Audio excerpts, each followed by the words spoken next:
Sud Radio Berkov dans tous ses états, le fait du jour. Parce qu'il se passe des choses tout à fait étonnantes. Par exemple, comme ça, hein, à Bordeaux, lecture de drag queen, association des enfants sur la diversité des familles, association financée par la mairie et Pierre Humic avec l'argent des Bordelais. Très bien. Là, je sors de l'école, mais c'est toujours pour les enfants, et c'est les enfants qui nous intéressent là. La chaîne TV pour enfants Gulli diffuse ce samedi 10 juin une émission de drag queens. Très bien, le programme TV pour enfants, voilà. Il y a eu une parodie de Keith Haring aussi, à la classe de CE1 de Haute-Vienne, âge des élèves 8 ans, les différents styles picturaux, très bien. Alors là, on voit des scènes de copulation, Keith Haring ou pas Keith Haring, ce n'est pas rien. La mobilisation, au collège Les Sources de Saverne, un livre de son CIDI, un livre complètement, mais vraiment obscène. Encore une fois, je rappelle que c'est pour les enfants. Enfin, l'affiche publicitaire parlant de pénétration se trouve à l'entrée d'une école maternelle à Saint-Brieuc, en Bretagne. La pénétration me fait mal, que faire un gigantesque panneau. Béatrice Rosen, bonjour. Bonjour. Merci d'être là, vous êtes comédienne.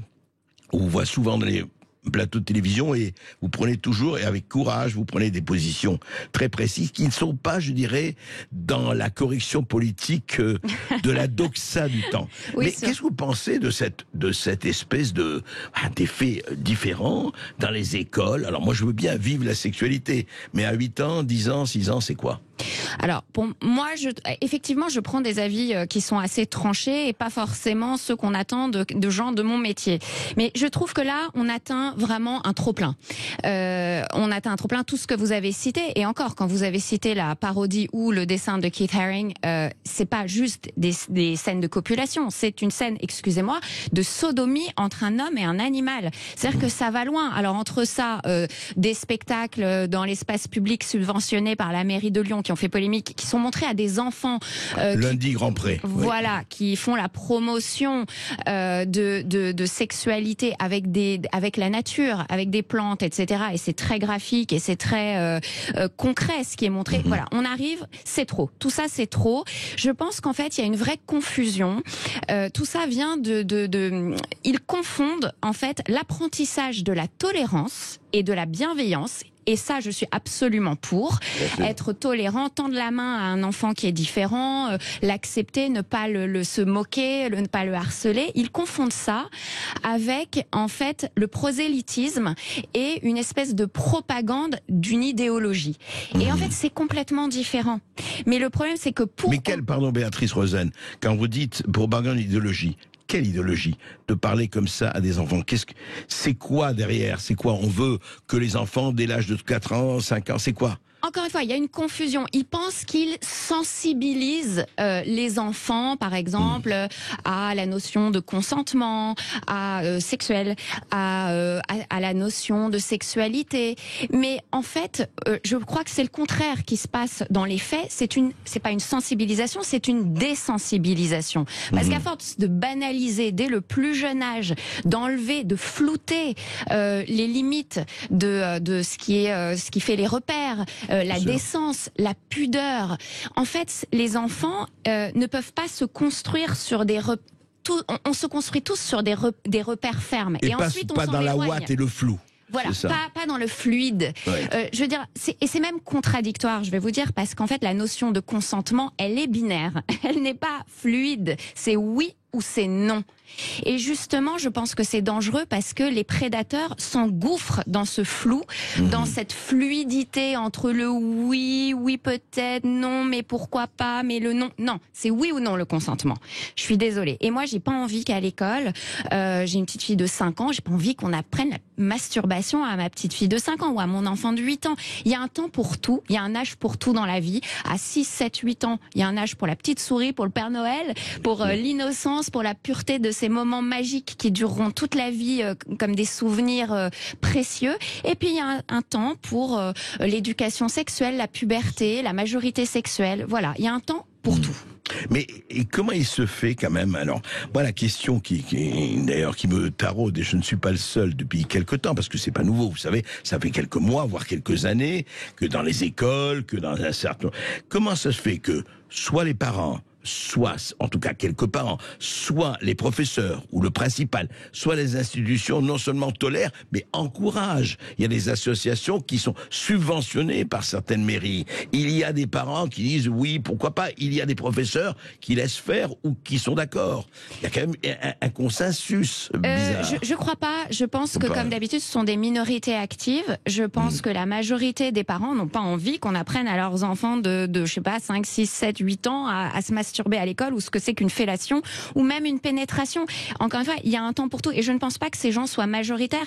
Je pense qu'on les entend beaucoup parce qu'ils sont dans une démarche conquérante idéologique conquérante, et donc comme pour d'autres sujets, on les entend énormément, et ils ont des subventions de gens politisés, et il y a une vraie politisation de ces sujets que je pense contre-productive. C'est pas être de droite ou d'extrême droite de pas vouloir qu'on apprenne à son enfant de 5 ans de se masturber. Moi, je ne suis d'aucun parti, je n'appartiens à aucun groupe, je ne soutiens aucun parti, au contraire, mais voilà, ça m'indigne, et je pense pas qu'il y ait un consensus, comme vous dites, au contraire. Quand je dis consensus, je m'explique.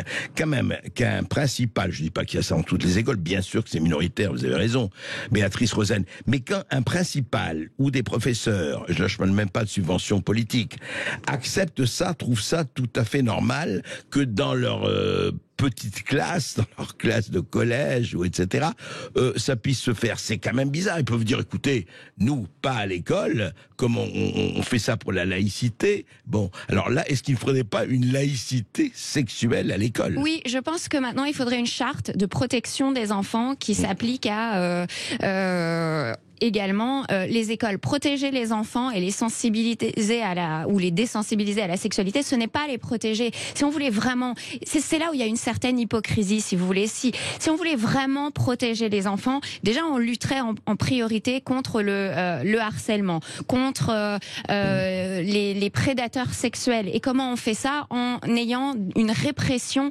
exemplaire, extrêmement ferme, ce qui n'est pas le cas. On voit régulièrement des infos passer où vous voyez tel juge qui prostituait sa fille de 12 ans avoir 1 an de sursis, ou tel député qui avait des images pédopornographiques s'en sortir, et on n'en parle pas trop. Tout ça, c'est un peu ça passe un peu sous les radars. Voilà. Donc on voit bien qu'il y a une sorte, peut-être pas un laxisme, mais peut-être un laxisme, quoi, avec ce genre de choses. Et ce serait peut-être la première mesure à prendre, c'est réprimer très fortement et d'une façon exemplaire toutes les atteintes comme ça graves à l'enfance, la pédocriminalité ou le harcèlement, etc. Ce qui n'est pas fait. Il y a encore une petite fille qui vient de retrouver pendue de 13 ans après la catastrophe de l'INSEE. Enfin, on voit bien que ce serait ça, protéger les enfants. Et vous avez sanctionné les prédateurs, et attention, peut-être aussi s'occuper de ceux qui laissent faire. Vous savez que quelquefois, vous savez, c'est la phrase d'Einstein, le pire, ce ne sont pas ceux qui font le mal, ce sont ceux qui laissent faire. C'est-à-dire qu'ils ne disent rien, voilà. Absolument. Et puis en plus, l'école, je vais vous dire, la meilleure façon de protéger les enfants, c'est de les éduquer, de les instruire. C'est-à-dire lire, écrire, compter et apprendre à développer un esprit critique. Exact. Parce que dans la vie, pour faire des choix pour son propre bien, moi j'ai pas envie que ce soit l'État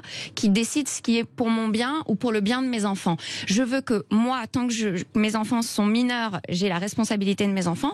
Je veux être équipé, et que tout le monde soit équipé eux-mêmes d'un esprit critique qui c'est l'outil pour pouvoir faire des bons choix et pour pouvoir décider pour soi-même de ce qui est bon pour soi. Voilà.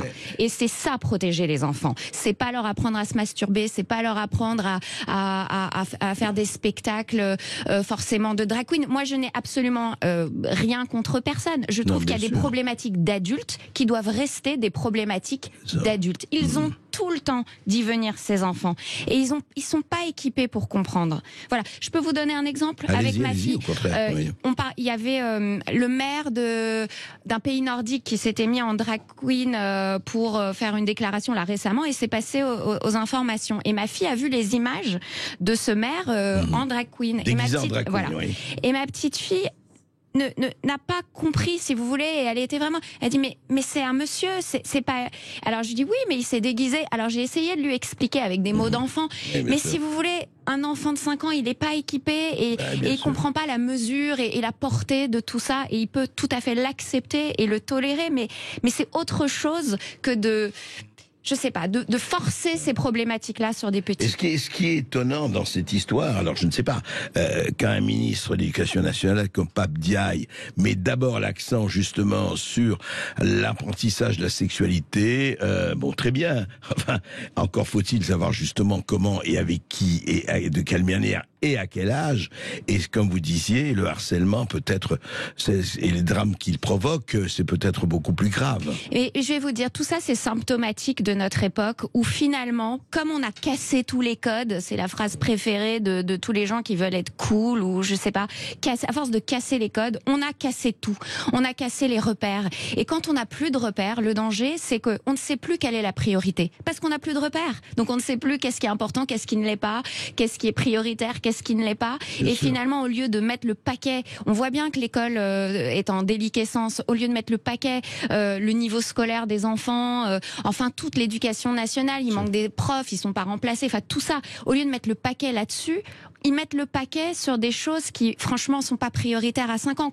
Évidemment que c'est un sujet de santé publique, même la sexualité à partir de la puberté, la contraception, les maladies sexuellement transmissibles, etc. Il faut en parler, mais à partir de la puberté, voire la majorité sexuelle.